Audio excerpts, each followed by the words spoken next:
lecture soon, so please turn on your camera.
Vincenzius Reynold, please turn on your camera.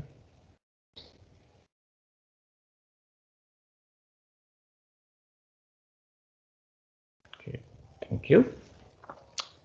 Now, before we start, like I said in our first lecture, there will be a asynchronous lecture session, and that would be next week. Okay, so next week we will not have this video meeting for our class. Instead, I will leave you some materials to read and also a mini assignment for replacing attendance in video meeting. So you don't need to turn on your video next week. So get prepared for that. So that's it. Okay, so next week we will have asynchronous lecture session. Okay, and also thank you for submitting your first group assignment in this class. I haven't had chance to going through the assignment, but nevertheless, it's a good job. Okay. Now, let's start with our topics today. Let me share my screen. Okay, can you see the screen? The PowerPoint, I mean.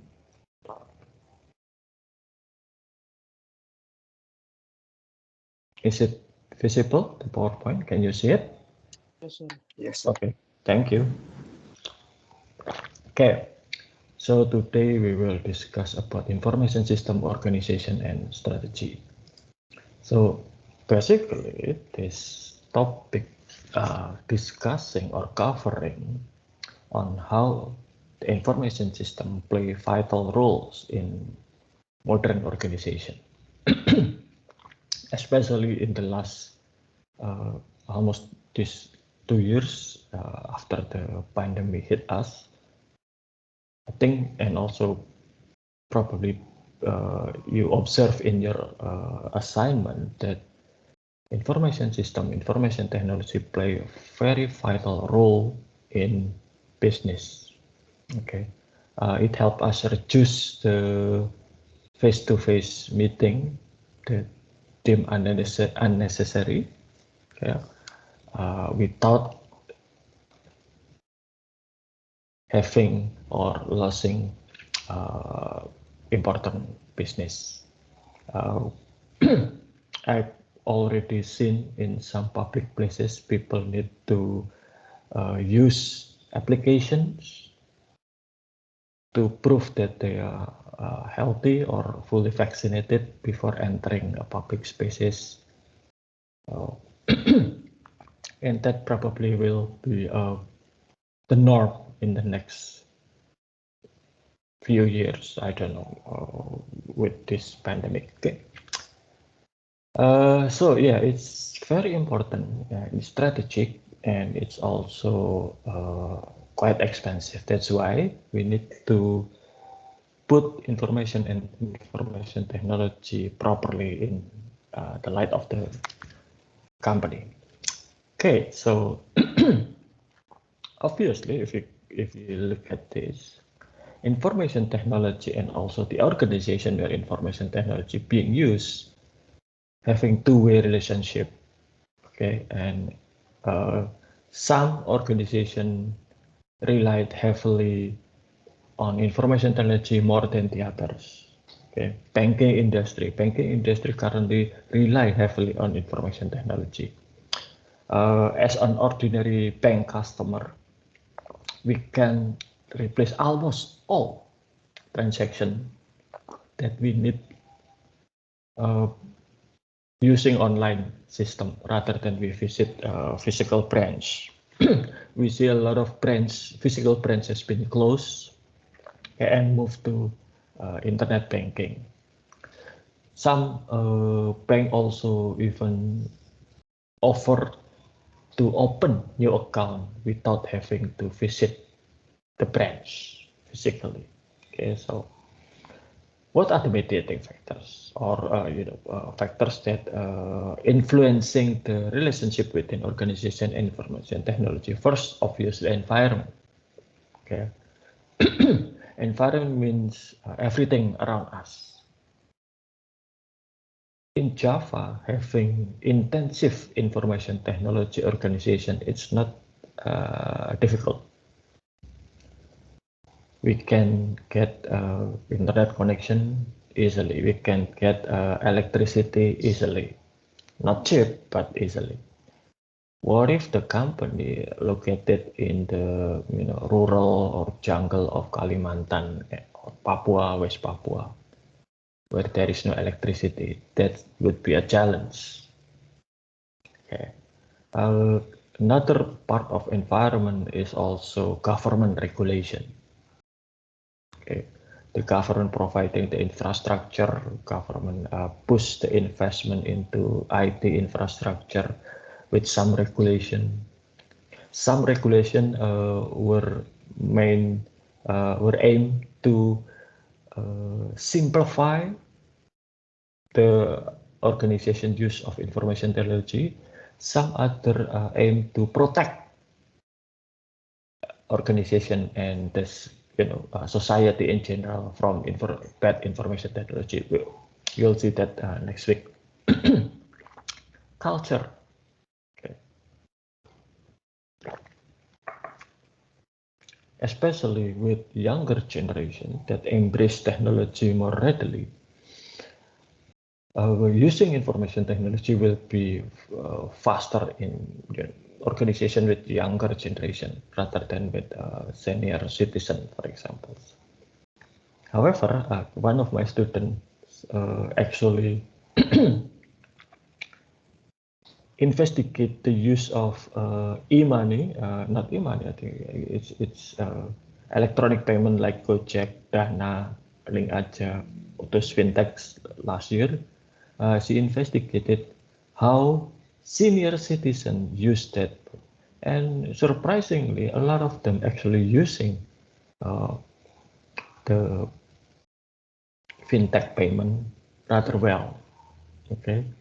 They do have complaints about some technical aspect, but in general, they use it on daily basis, routinely, and for various transactions, starting from ordering online transport, ordering food, sending package, things like that. Okay. Even some of them use that for buying something. Okay. The structure of organization. Okay. The more bureaucratic organization structure, the slower adoption of information technology into organization. Why? Because in order to buy something or to have something new in that bureaucratic organization, you have to get approval from so many people. Okay. Actually, information technology could simplify that. Yeah. You already learned that in accounting information system how some complex business process can be simplified using information technology. The business process itself. Some business process, like we already covered in our first lecture and second lecture, is just merely automation of the old process. But currently, with the advance of new technology, a lot of business process has been changed from visiting branch, for example, to open your account, to just open your browser or open your internet banking application and open new account. The politics here means organizational politics. Organizational politics means struggle for power. People are struggling for power, whether you believe it or not. Even in informal organization, if you have a group of friends, gathering together, having good times, even then you will have power struggles. People will compete for, choosing the place to eat, choosing the place to hang out, choosing your group member, for example. That's the politics. And in any organization, politics happen. People struggle for power. Why? Because organizations have limited resources, while all the members of that organization have their own needs in relation to their work. With limited resources, they have to compete with each other to get the biggest or bigger resources that they require, and that's give birth to organizational politics. And then management decision. Okay, how management decide? Did they decide based on logical, rational way of thinking, or they use their gut feeling, their intuition, for example? Okay, let's explore this further. Okay, so what is organization? The technical definition of organization is a formal social structure that process resources from environment to produce output. So that is something. And also it's a formal legal entity with internal rules and procedures as well as social structure. So even if you have a social organization, still, if you want to be acknowledged, social organization have to be formalized, legalized, having registered into the Ministry of Law in Indonesia, okay, having charter, okay, having rules. That's the technical definition. Then the behavioral definition, organization is a collection of rights. So its members have their own rights, privileges, obligation, and responsibilities that is delicately balanced over a period of time through conflict and conflict resolution. So there is always imbalance between rights, privileges, obligation, and responsibilities. Okay. And any organization will try to balance this. The right of the member versus the good of the organization. So for example, this has been a very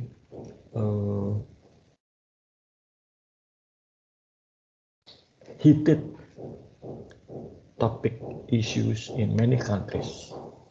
Indonesia also have, but not as much as other Western countries, I guess. COVID-19 vaccination, for example. Okay. The government of Indonesia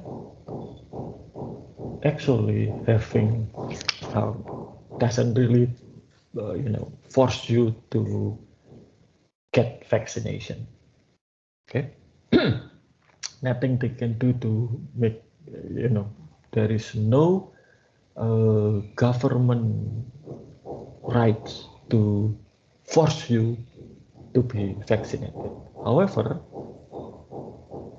the rights of other people also being considered. That's why, for example, if you are not vaccinated, you are not allowed to enter into some buildings.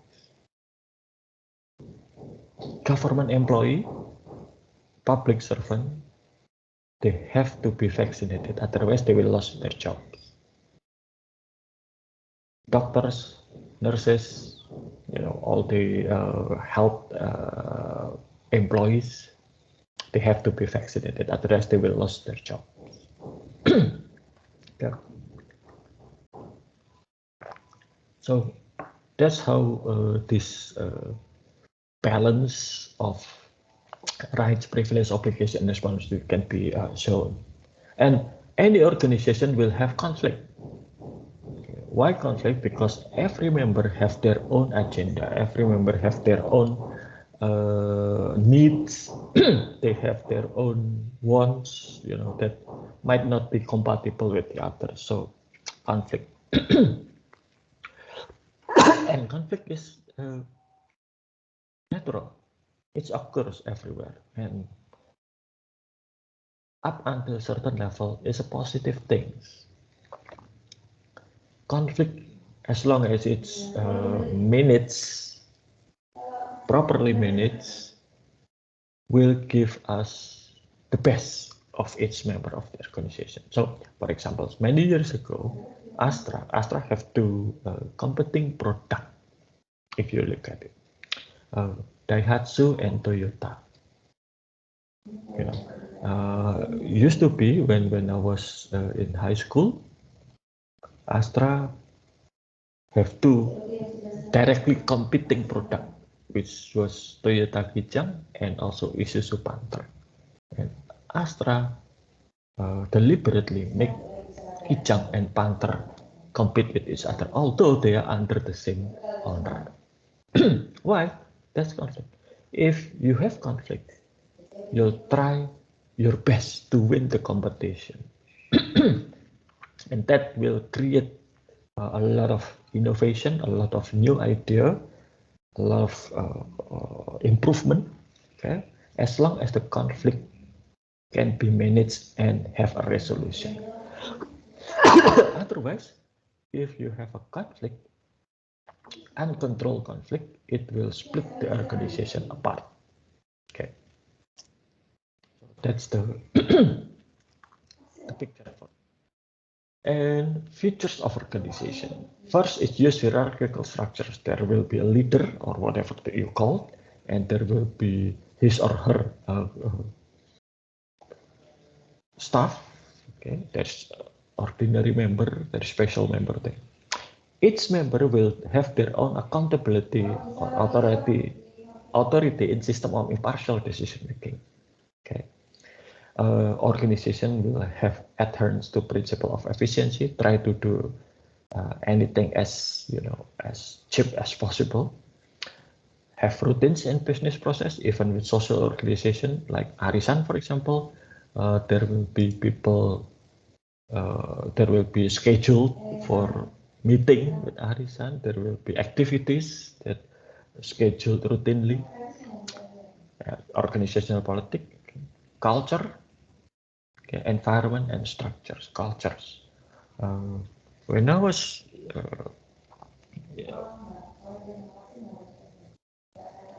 students at Atmajaya,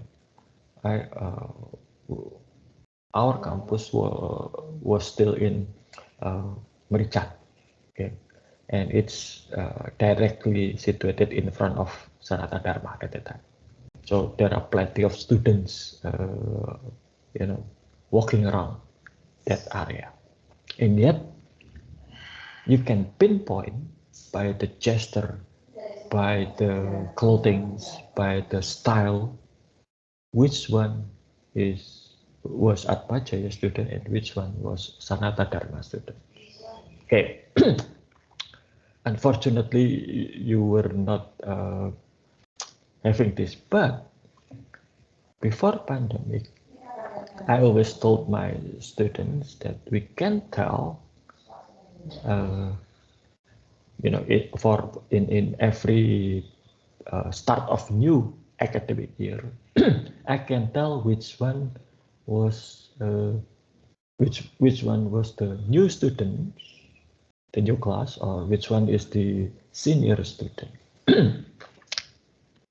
The new student just graduated from high schools where there were a lot of rules, have to wear uniforms, have to sit in class for a few hours a day, have to, dealing with all the teachers and all the regulation.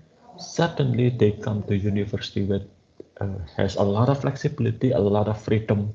So they will be a new student, not you, because you were in your own homes when they started. New student typically will be loud, okay?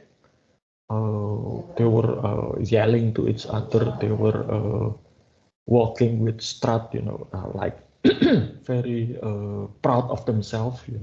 Have held their head high. There was one time when I was teaching a class on the fourth level, just next to the elevator, and then suddenly somebody banged in my door, on the classroom doors, loudly. And then when I opened it, apparently it was a new student that just finished their classes. And I asked them, what in the, with some harsh word, you doing banging on the door of my classroom? And then the students, without any guilt in his face, said, just want to, I feel like it. So I make him goes into my class and apologize to all the students. And yet, he didn't seem to feel guilty of interrupting other classes, feel of freedom. That's very typical for new students, and it's happened everywhere in the world. In the US, all new university students have to live in university accommodation, and they will separate first year student from second, third, or fourth year students. When I was studying in Australia, I was living in University of Accommodation. My building block was called the postgraduate building because it was occupied by students who undertake master and PhD, while undergraduate students, especially from the US, were situated far away from that because they were loud, they were noisy, and sometimes they did a lot of silly things like playing cricket in the hallway, things like that. But then after the midterm, usually their behavior will start to, mellow a bit because they faced with the harsh reality of how hard it is to get a good grade, especially after the first semester. Usually the loud students will be more subdued. Okay, that's culture. Okay, you can't pinpoint exactly, but you can feel it. Okay, environment structures are already there. Okay, oops, okay, routines and business process. Okay, now we already discussed this. Organizational politics. Divergent viewpoints lead to political struggle, competition, and conflict. Okay. Some member of organization, if they have different view, will try to make their opponents fail through sabotage, through using rumor, things like that. Okay. And that's why the conflict need to be resolved. Organizational culture, we already covered this. Environment, yeah. People from different environment will have different belief, different point of view, okay, different way of thinking. People that exposed to many different environments usually will have, usually not always, have more respect to others, will appreciate variety, rather than people that just stay in one genre. I remember the experience of one of the lecturer in our faculty that he's now retired. So it was Pak Jiwan. Pak Jiwan already retired.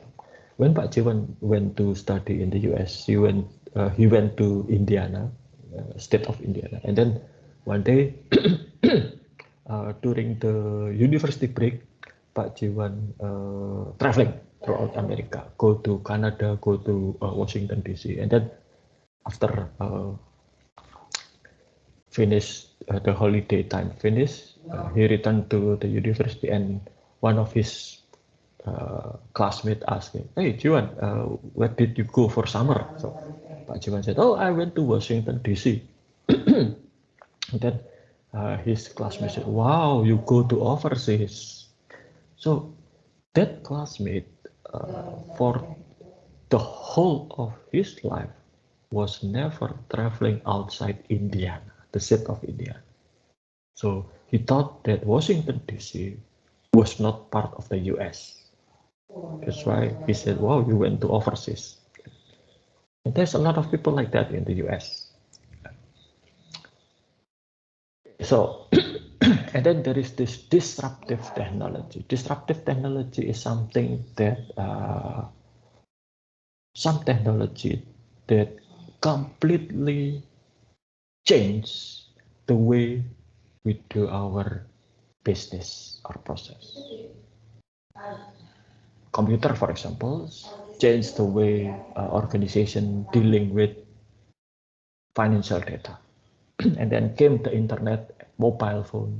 Okay, mobile phone changed the way we communicate with each other. Before the mobile phone become common in Indonesia, nearing a big holiday. Well, it's not your generation, I guess. My generation, we often went out and bought nice greeting cards to be sent to our friends, family, and relatives. We put a lot of thought. Some of us actually made the card themselves. We put a lot of thought in that, writing nice things. Some of my cousin actually having like a newsletter, to distribute, and then we send that to our friends, relatives, and so on, family.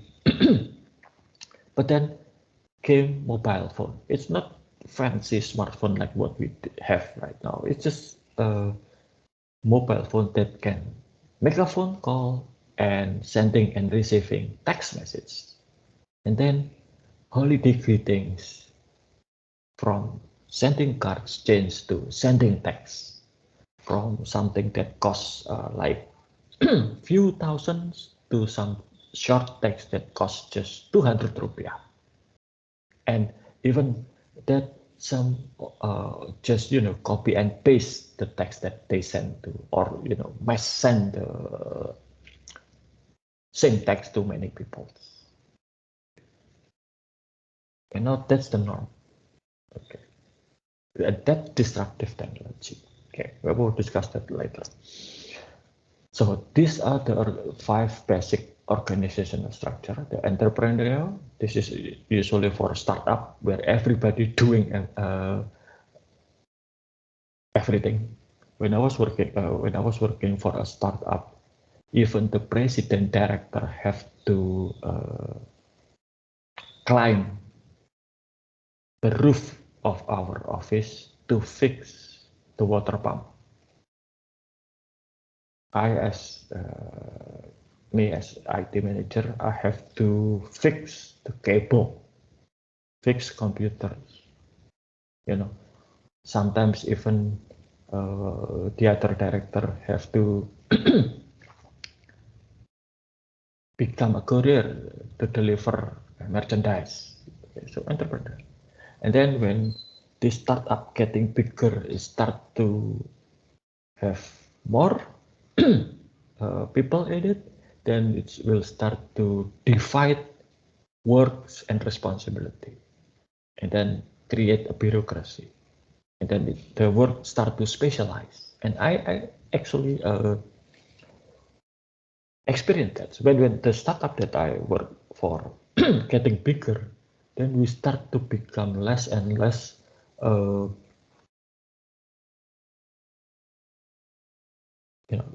we become more specialized. So I only focus on my jobs in IT development. Other focus on their job in marketing. The other focus on their job for merchandising, for example. We rarely have interaction, getting together. So, and then when it become a big company like Pertamina, like Garuda, then it's become divisionalized bureaucracy. There will be specific division for human resource. There's specific division for marketing, things like that. And then professional bureaucracy like university, for example. In university is quite unique.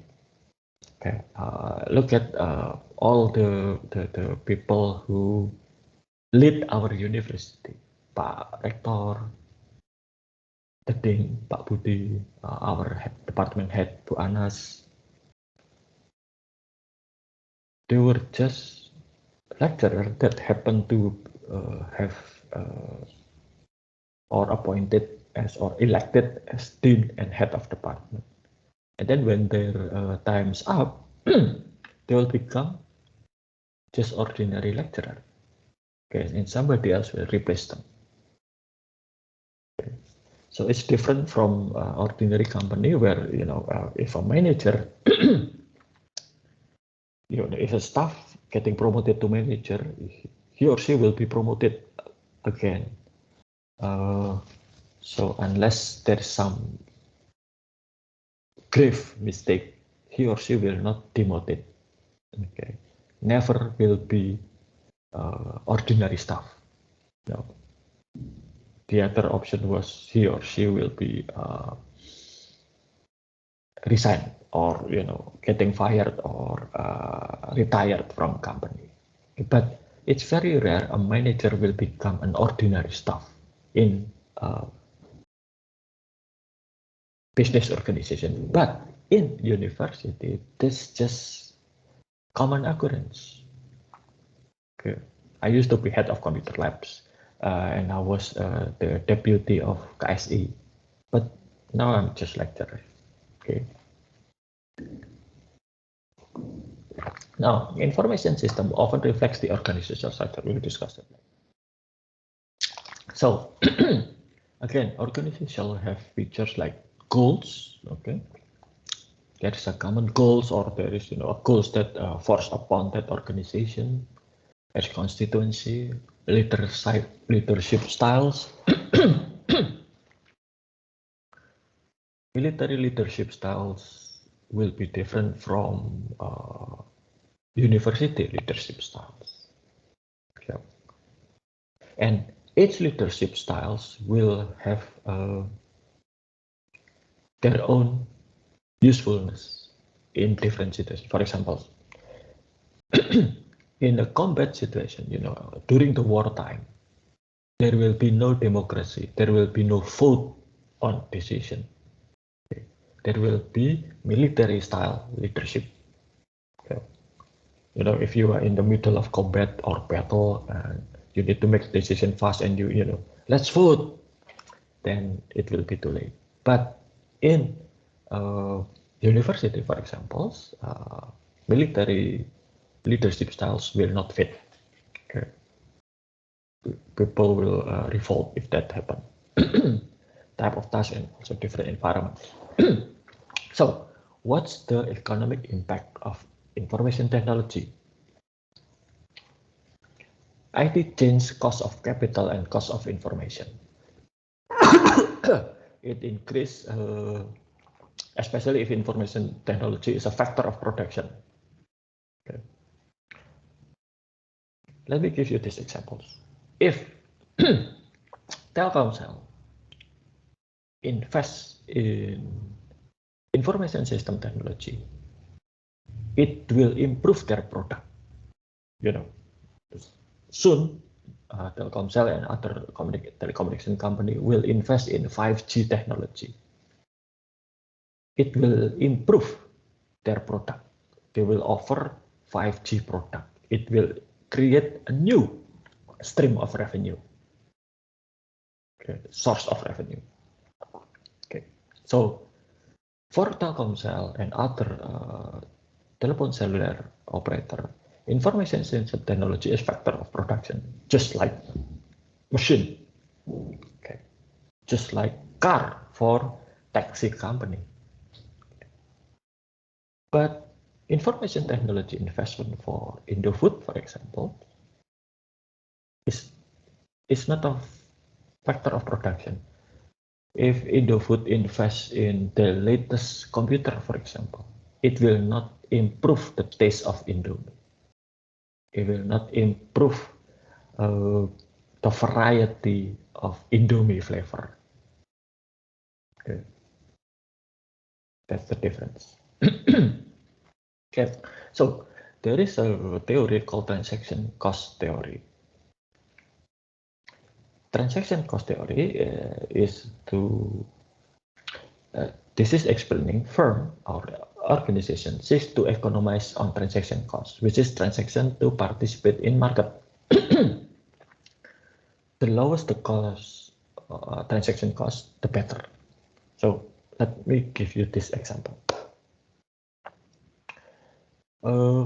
When I was the first time I had my first computer, okay, so I went from one computer store to others. Almost all computer stores in Jogja I have been visited all of them. I went to various computer trade show, or expo, things like that, to gather information, to compare prices, to compare features, and then I decided, okay, I'll buy this. Okay.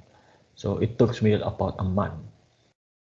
I travel using my motorcycle, which is cost me money, parking tickets, times, because I have to visit asking this. Then I brought home a lot of brochures, price lists to compare. Nowadays, if I want to buy computers, all I need to do is go online, did some few clicks, and then if I found the one that I think is the best in terms of technical and also price, I'll just order it. And it will be done in less than a day. The longest part is just to find the proper computer and to compare it with the others. Once I made my decision, I can just start order it, and within few days it will arrive at my home. Faster, cheaper. I don't have to leave my house, and it costs me just the connection of cost of connection to internet. And a lot of companies did that. Many years ago, 20 years ago, when I start my research, a lot of companies, furniture company in Yogyakarta, for example, able to export their products to Western Europe and North America just by using email. So they try to offer their product, sending the catalog with all the pretty pictures to potential buyers. Some buyers, potential buyers were interested, send email asking for information, and then when they have the deal,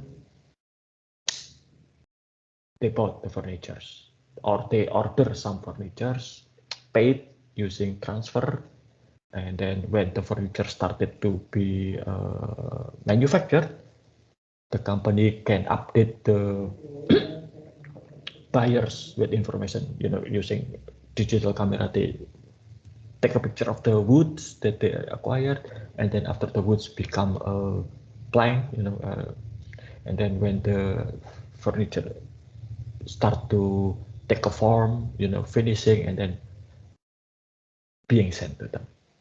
Just using email. I remember at that time, the cost of subscribing to internet provider is just like 100,000 something per month for a company, that's not much. Biomodem is around 1 million. Okay. Agency theory. Agency theory is a theory that firm is in excess of contract among self-interested party. It means that you cannot do all the job in organization by yourself. You have to delegate the job. Agency theory is a theory to explain how you will delegate and control the job that you've given to other people. How you supervise and manage your employees, your staff. That's agency theory. IT can reduce agency costs. Why? We don't have to like what we have now. We don't have to go to at the same time at the same place. We don't have to physically meet to coordinate. Okay. We just met online, send emails. It's not up until now. Some people could not fully manage by online. Okay, and not all the jobs can be managed fully online without having physical interaction, but some of them can. Okay.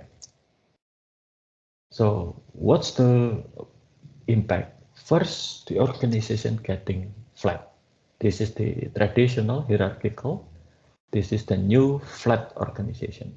As you may see, the layer of bureaucracy from 5 reduced to just 3. So people from, so what happened? These 2 layers here actually just acting as intermediary from the top management to the staff down here. They will receive order and translate the order to the lower staff, and also they will absorb information from lower staff and then report it to the top management. Nowadays, with technology, these 2 layers in the middle are gone. Top management can interact directly with the staff. Okay. They will get information directly from the source, both ways. The staff here will receive order directly from their boss. The boss will receive information directly from the staff. Like when you play that with some people, you whisper some sentences, and then that sentence should be whispered to the next person, and so on and so forth. At the end of the, the last person will have different sentences or different information from the original. Okay. Why? Because there will be distortion in this communication process. By removing these 2 layers, we remove the distortion. Okay. Now, not everybody happy with the change. Not everybody will accept the change brought in by information technology. Okay. So everybody, when you introduce something, some new technology, you will change a lot of things.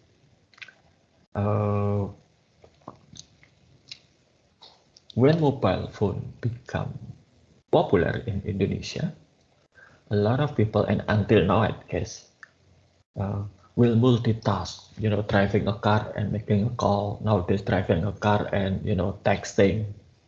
It was very dangerous. And why? That's because you introduce technology, and people who use that technology change. Okay. Some could be deadly. Okay.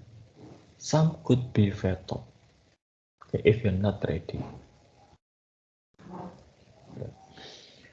Okay, and you probably remember that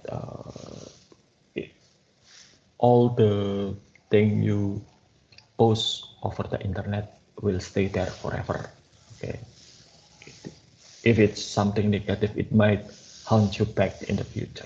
That's the factor it is. So why the factor that influence in resistance to change is the job the people, the information technology organizational structure. Okay.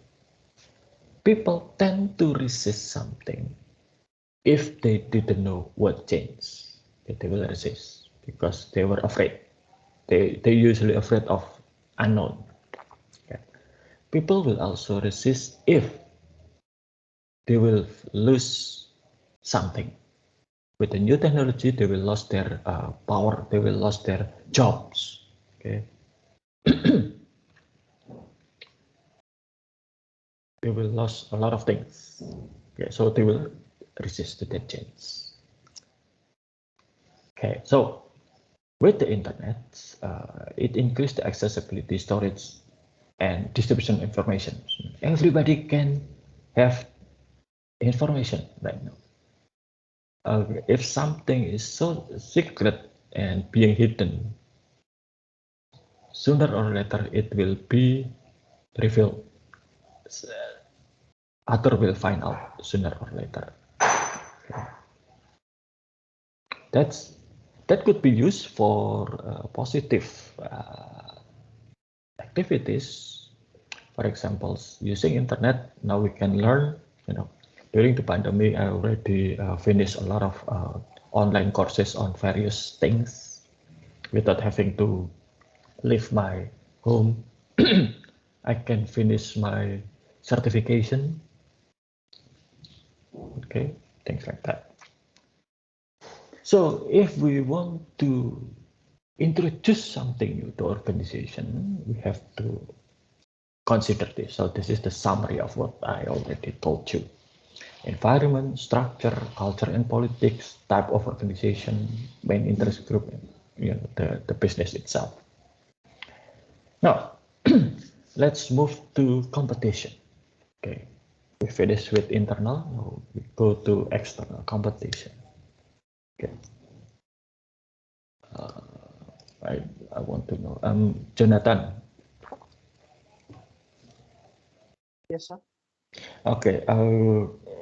In your opinion, who is the competitor of Tokopedia? I think Shopee, sir. Okay. Why do you think that?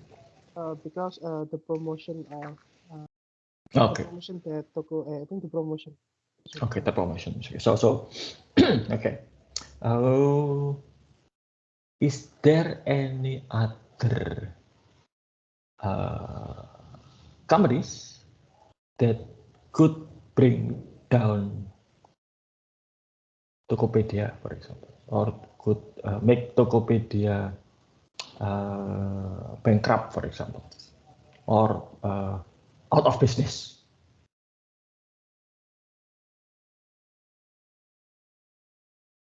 You can think of that. Okay, that's fine. Okay, it's a complicated issue. Anyway, so competition, like Jonathan said, usually we understand competitors as other organization or company that have the same business as us. Okay. It means that if your competitors win, your company lose and it could face bankruptcy. But that's not actually true. Okay. There are 5 competitive forces that can influence the survival of our organization. Okay. So this is what Tokopedia and Shopee is. Firms that have the same product or firms that work in the same industry. Tokopedia, Shopee, Bukalapak, to some extent probably Alibaba, Amazon, okay. But this is actually traditional competition. So we understand this, we know how it works, but actually there are other 4 forces that influence the survival of our firms. First, for example, new market entrants. Another company that entered marketplace industry and become direct competitor with the firm. Some industry have very open new and very low barrier to entry. Anybody can get.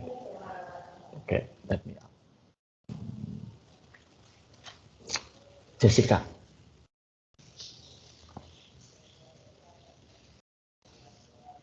Jessica. Okay. Okay, Jessica. You know Google, right? Yes, sir. Google, the search engine. Okay. Is it possible to compete with Google in search engine? I think. Is it possible to create a search engine that as good as Google?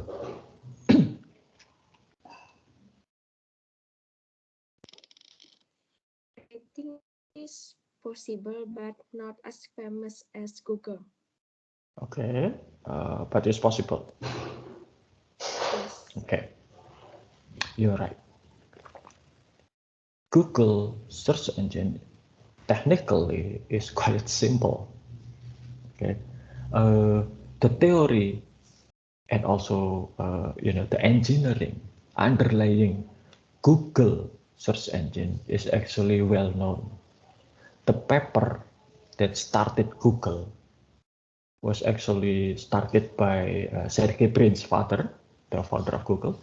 And then when Sergey Brin and Larry Page become doctoral students, they continue Sergey Brin's father's research and then become the theoretical foundation of Google, the search engine. Okay. And anybody can make it.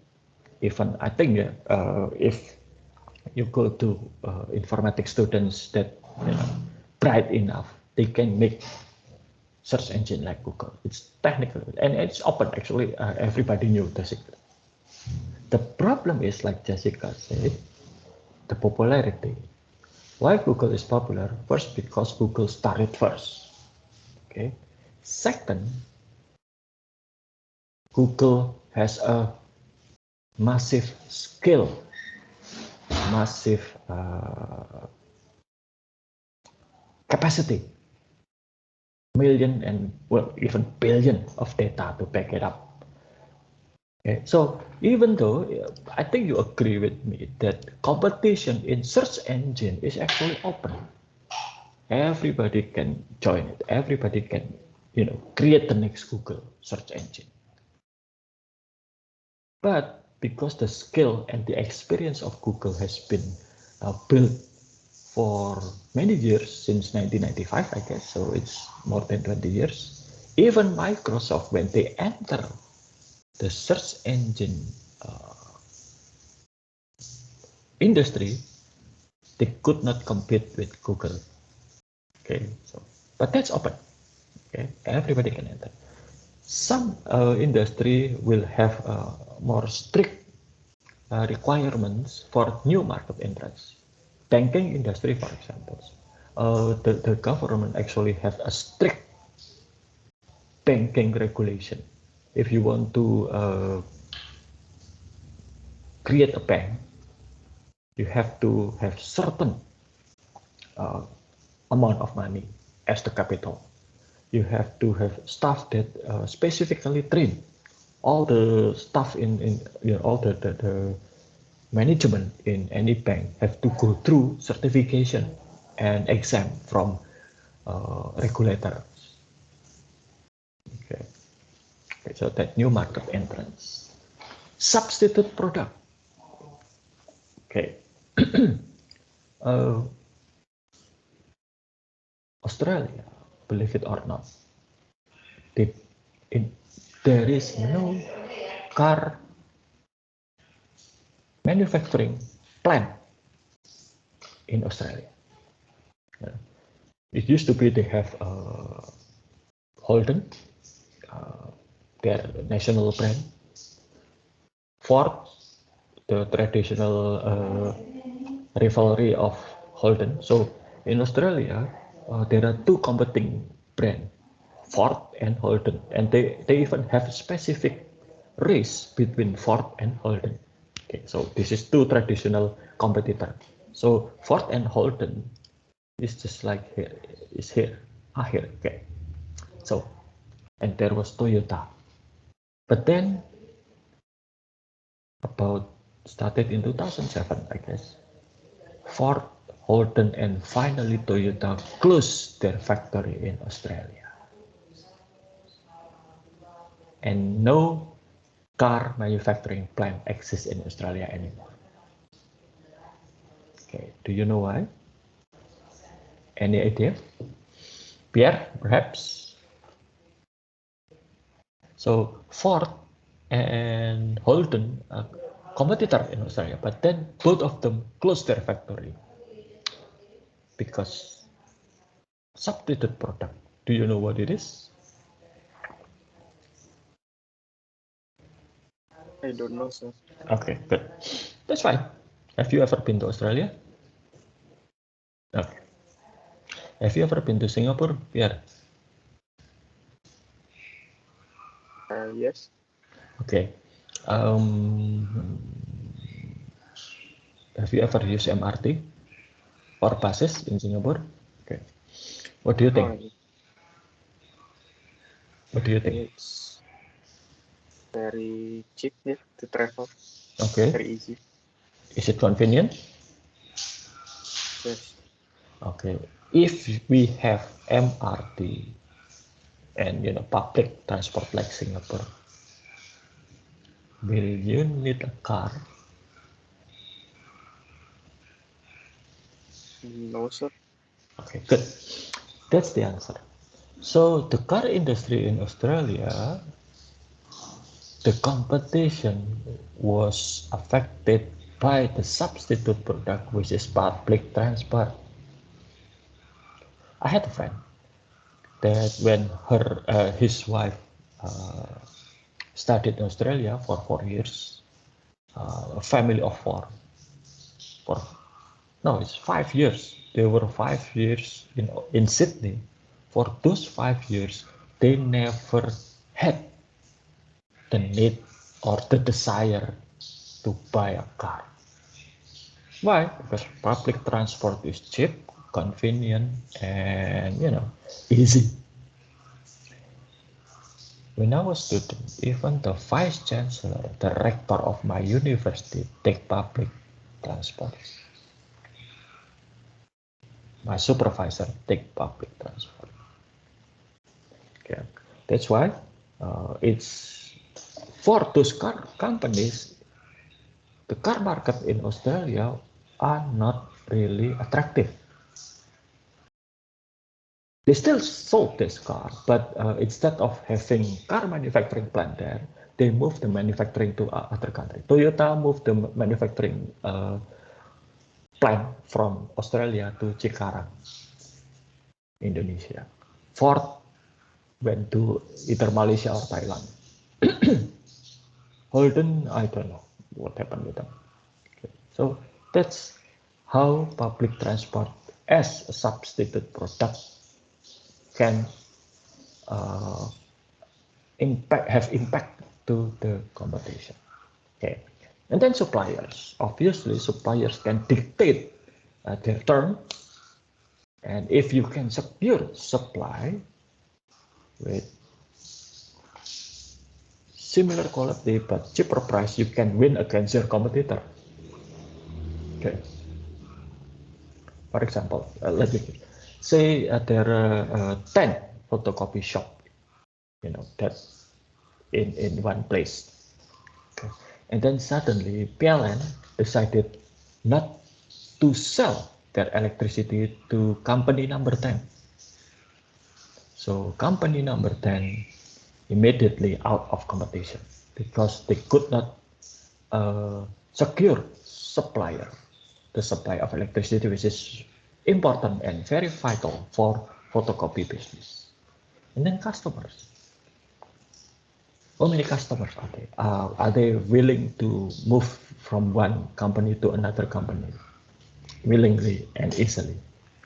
Okay. In many cases, if we don't like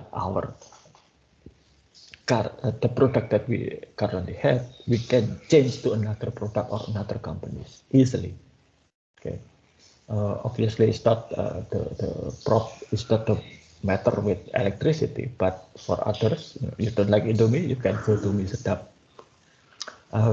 You don't like Asus computers, you can go to Acer.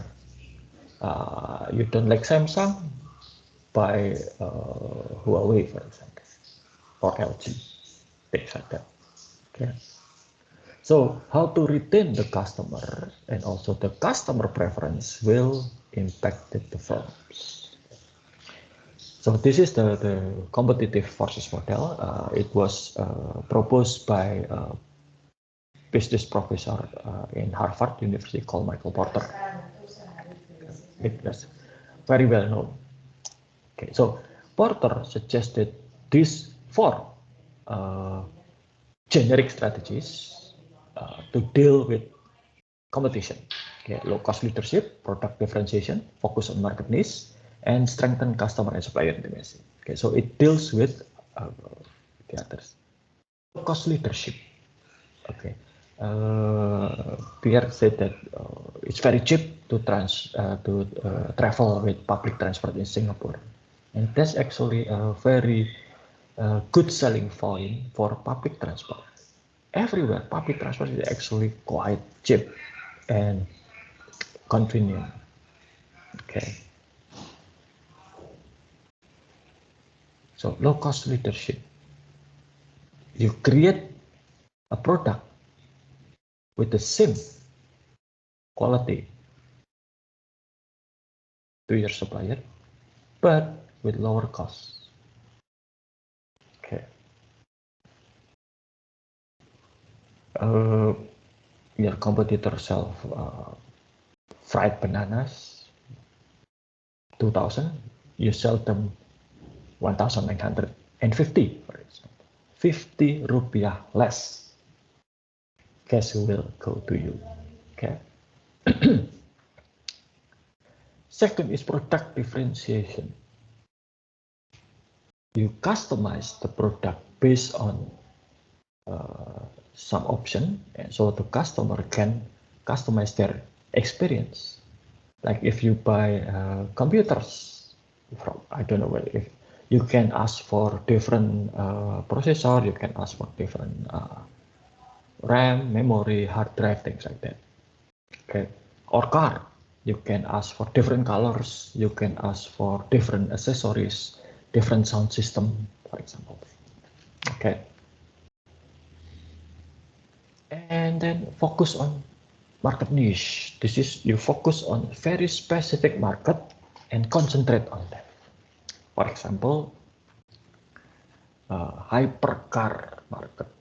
Hypercar is a car that very expensive, very inconvenient to drive. You can just drive this type of cars to, shop and then get back to home or go to school. It's inconvenient.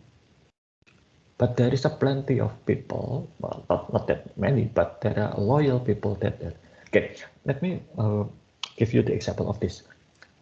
There were products released by Ferrari. Okay, so Ferrari, even though I think you agree that Ferrari as a brand is a very expensive brand, but within Ferrari brand itself, there is a specific type, exclusive type that designed for very or hyper rich people, and it's usually called with the F number, Ferrari F something. So there was a car called Ferrari FXX. It was designed by 5 times world champions in Formula 1, Michael Schumacher. And it was only produced 30 units. Okay. It cost almost $2 million US. Okay. But there is a but in here. Even if you have 2 million US dollar, you cannot just go to Ferrari dealership and say, I want to buy an FXX with a silver color. No. In order to buy Ferrari FXX, you have to receive invitation to buy from Ferrari. And Ferrari only select some of their loyal customer to receive that invitation. There is another condition, another but. Even after you spend $2 million and other costs, you cannot drive this car in the road because it's not legal to drive Ferrari FXX in the road because it's not roadworthy. It's specifically designed to be driven on race circuit. Okay. Still, you probably, if this was Avanza or Xenia or even Honda CR-V, you probably will go to other brand. Okay, but that's what's okay. And then after you receive invitation, you pay $2 million, you cannot drive this on the road, you cannot take this car home. It will stay in Ferrari warehouse in Maranello.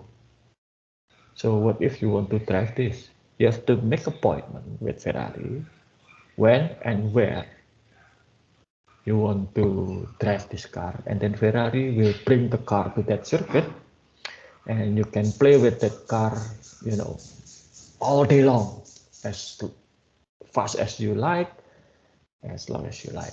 And then after you finish, you're satisfied with that, the car will go again to Ferrari warehouse in Maranello. Okay.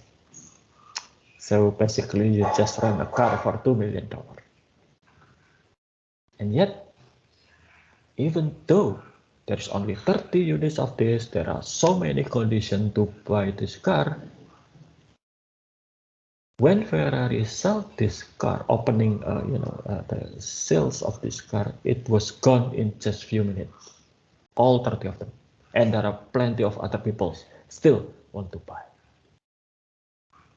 Why? Because Ferrari know their niche market, small market, which is hyper rich people, oil sheikh from Arabian country, some oligarch from Russia. Hyper rich people is just like child, they want something that nobody else wants. Nobody else have. Okay, so if they are exclusive, they will pay regardless of the price. And Ferrari played this very well. At lower price, but using the same psychology, is actually Apple product. Every time, before the pandemic, every time Apple launched their new iPhone, for example, you can see in overseas, in Australia, in Europe, in America, how many people queue outside iPhone or Apple Store just to get the latest iPhone? They want to be the first. So what's the difference between getting your iPhone on the day of the launch compared to if you wait like 3 months after that? Nothing. But queuing seems, even spending the night to queue doesn't really bother Apple fans. And that's how Apple can compete with that. I think I never see any kind of that queue for Samsung Galaxy S or Galaxy Note, for example. Yes, there is a queue, but that's not as militant as Apple. Okay, so that's focused on, and that strengthen customer and supplier intimacy. For customer, it's very hard. It's very hard for them to switch to other products or competitors, and that's called switching costs. Switch to other product or competitors. Let me ask you this.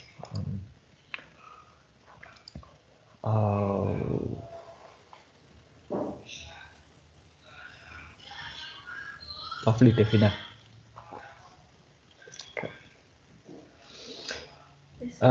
Okay, let me ask you. Do you have a bank account? I think you do. Okay. Okay. How many bank account you have that you routinely use? I'm sorry, sir. How many bank account that you routinely use? Oh, only one. Only one. Okay. How long have you had this bank account? I think it's almost 2 years. 2 years. 2 years? Okay. Don't you want to change to another bank? I don't think so. Why not? I'm BCA right now, and I think it's just easy to find any BCA ATM everywhere. Okay. Okay. Well, you don't have to mention the name, but that's okay. Sorry. That's okay. That's okay. That's switching costs.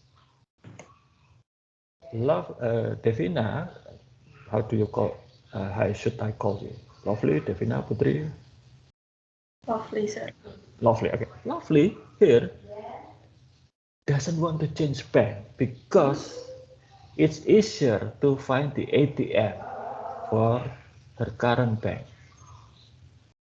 The other bank doesn't have ATM as many as Lovely bank right now, and that's switching costs. You make your customer unable to move. Okay. Okay, let me ask you, Renaud, Vincenzius Renaud. Okay. Yes, sir. Okay, how many mobile phone number you have right now? Only one. Only one. Okay. Do you want to change to other provider? Not really. Why not? Are you satisfied with your current provider? Not. Not really. But okay, you're not satisfied, and yet you loyal to your provider. Why? Because changing to another provider is, need KTP and etc. So it's not Can you repeat again? I can't hear it clearly. because changing to another provider, it is really some because we need KTP and etc. Okay, okay. So, and you also, if you change number, you need to update your friends and family, right? Yes. And that's very, very inconvenient. Right. That's another switching cost. But that switching cost actually made by regulation. In the US, there is a regulation called mobile portability. It means number portability is not mobile. It means phone number can be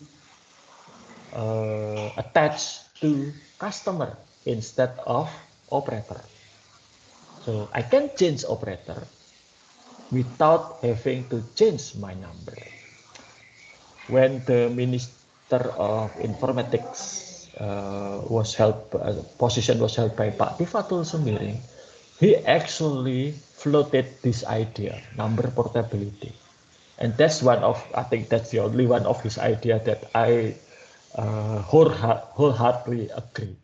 You can change operator, you can change provider, but you keep your number.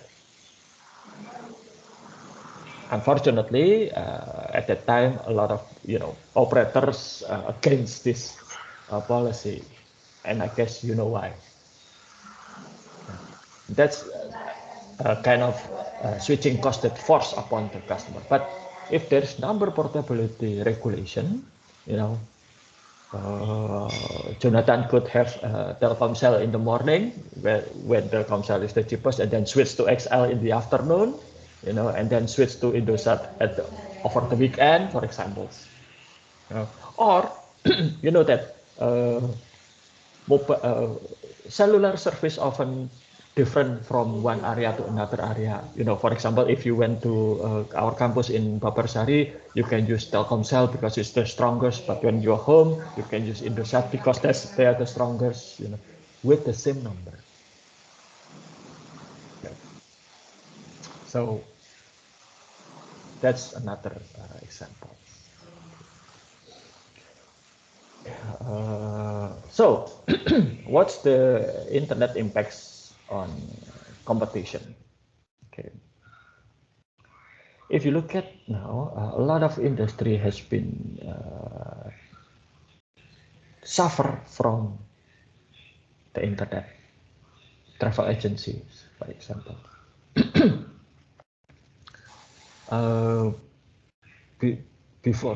Long before pandemic, whenever I need plane ticket, I will buy it from internet directly to the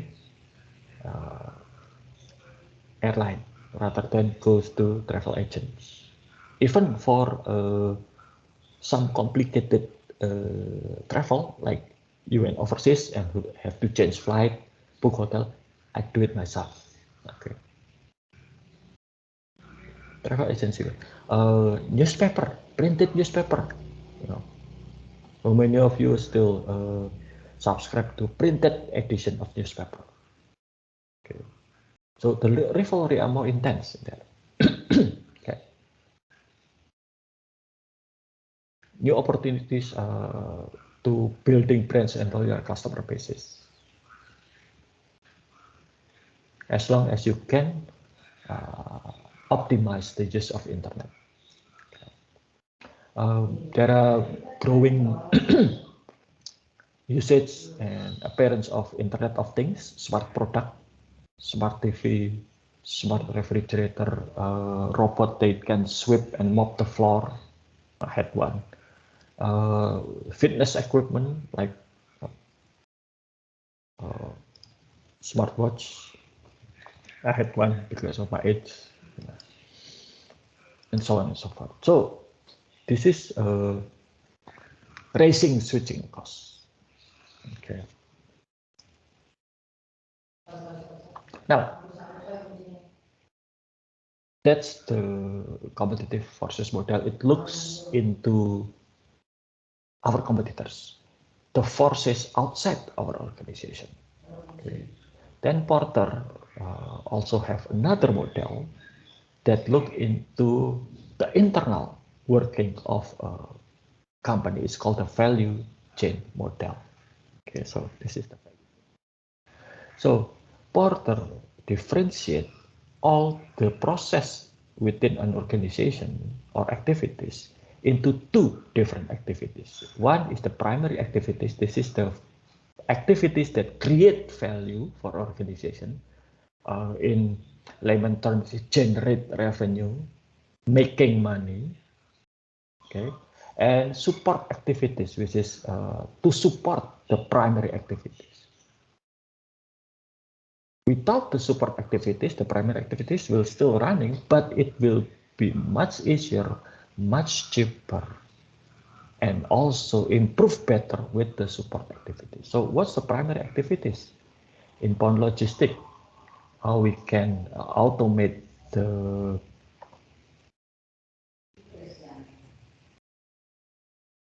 process of procurement, buying product from our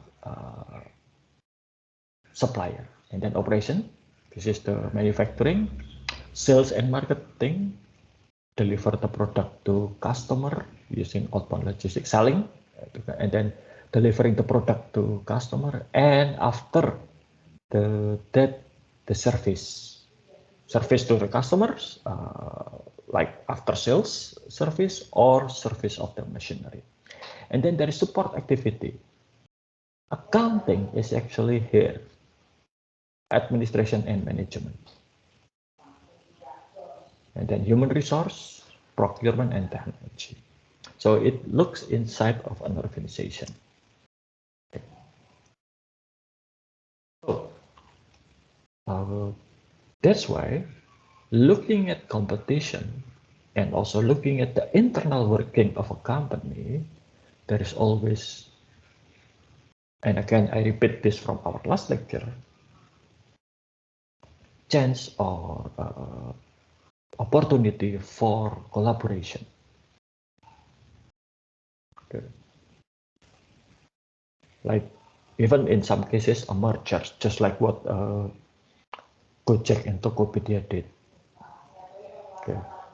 Gojek and Tokopedia merged two of the largest startup company in Indonesia. Gojek with its transportation and payment, Tokopedia with marketplace. You know. So it gives both companies weapons to compete with each other. Okay, so Shopee, for example, Shopee doesn't have, I don't know, the merger itself still ongoing. Yet I don't think it would be finished until probably in 1 or 2 years. And then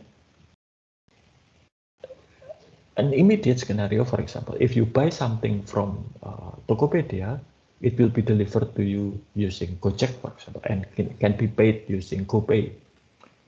And that would be much cheaper, much faster if you compare if you buy Shopee and delivered using Grab, for example. Okay. And then we need to understand, in order to do that, we need to understand the core competencies. That's why the merger of Gojek and Tokopedia doesn't really compete, in my opinion, because they have different core competencies. Gojek with transportation and payment, fintech, Tokopedia with marketplace. They actually complement each other rather than competing. So it will be different if, for example, Tokopedia and Bukalapak merge. They have different system in marketplace, they have different procedure in marketplace, they have different idea in marketplace, and it will create more conflict. But with Gojek and Tokopedia, although there will be a conflict, no doubt about it, but because their core competency or core business are so different, it's actually complement each other. And then there will be the use of network virtual company models. We'll discuss that virtual company later. So what's the challenge that will be faced by the use of information system in strategic way, like what we already discussed? Sustaining at competitive advantage. When you succeed, then your competitors can copy your strategy fast and sometimes even better. Gojek is basically a copy of Uber with motorcycles rather than cars. Okay, so they include cars later, but at the first time Gojek was motorcycle, and it was succeed even when Uber enter Indonesian market. They face with very fierce rivalry from Gojek and Grab, which already here. Okay, so copying your success story is easy nowadays. Remember, information with internet can be spread faster. Okay, and then aligning IT with business objective. That's why, like Gojek and Tokopedia invest heavily in that. Okay. Okay. That's it for today. Any questions?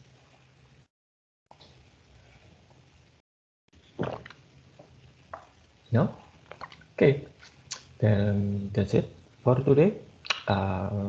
Remember, next week we will have asynchronous session for recording your attendance. You need to